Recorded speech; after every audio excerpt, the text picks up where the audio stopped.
ya. Jadi saya kurang sepakat ketika kita menggunakan diksi menjadikan generasi muda sebagai target dari proses politik ya. Jadi saya sangat meyakini bahwa kita anak muda nggak boleh menjadi objek politik ya.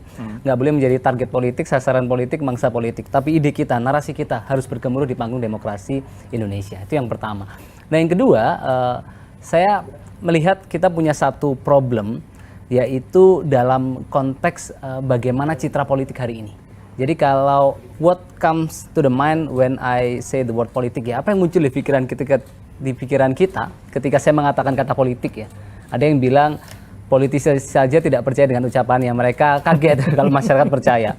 Ada yang bilang politisi berjanji membangun jembatan walaupun nggak ada sungai. Ada yang bilang politisi itu seni, mendapatkan uang dari orang kaya dan menjanjikan bantuan buat orang tidak mampu dan menjanjikan keamanan bagi mereka berdua. Bahkan Einstein mengatakan politik itu lebih susah dibandingkan fisika. Ya. Bahkan di salah satu survei ya, Ipsos Global Trustworthy Index ya, 2021 di 28 negara ada 20.000 responden. Ketika ditanya profesi yang paling tidak dipercaya, itu ternyata adalah politisi. Itu minus 52%. Jadi yang paling dipercaya adalah dokter ya, plus 54%. Jadi saya surplus 2% ya. Mohon maaf ya. Sebagai dokter dan juga politisi ini. Oke, jadi itu PR kedua. Oleh karena itu saya selalu tekankan kepada kawan-kawan muda ya. Tugas kita itu bukan sekedar memenangkan kontestasi politik, tapi juga menginspirasi generasi muda untuk berpolitik dengan santun, bijak, dan berkarakter. Nah, itu yang pertama. Lalu yang kedua, mungkin dalam konteks kalau kita lihat apakah anak muda itu antusias atau apatis ya. Nah, pertama dalam konteks election, kalau kita lihat survei ya, atau perjalanan dalam pemilu 10 tahun terakhir, itu sebetulnya tinggi. 85% anak muda itu memilih di TPS ya, di tahun 2014, dan 91% itu memilih di tahun 2019. Bahkan dari survei itu CSIS dan Kompas pun menunjukkan lebih dari 80%. Mereka mengatakan akan memilih di tahun 2024 nanti. Artinya saya optimis anak-anak muda tidak akan banyak yang golput ya. Tapi memang ada sebuah sikap apolitis yang mungkin muncul sebagai ekses dari citra politik yang negatif begitu. Jadi kalau dalam salah satu buku itu pernah menuliskan anak muda itu tidak akan pernah memaafkan ya janji kosong.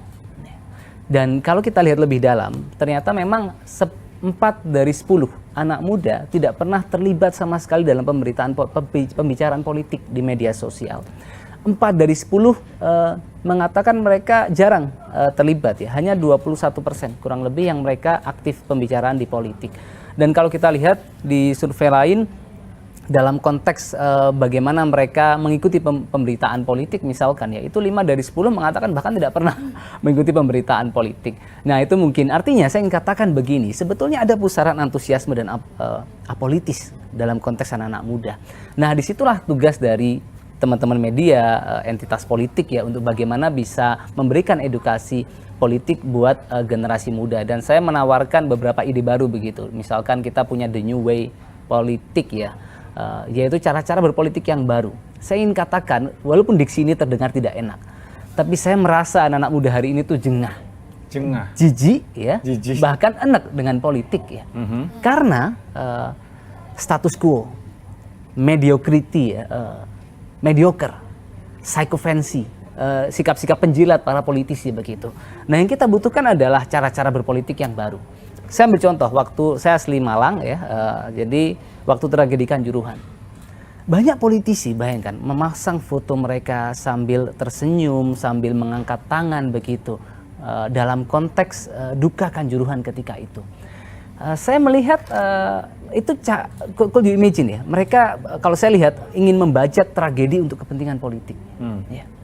Jadi ada banyak hal-hal yang menurut saya bisa kita rubah dalam politik. Misalkan kita lihat politik uang begitu, lalu tadi ya sikap-sikap gaya-gaya politik yang lama begitu.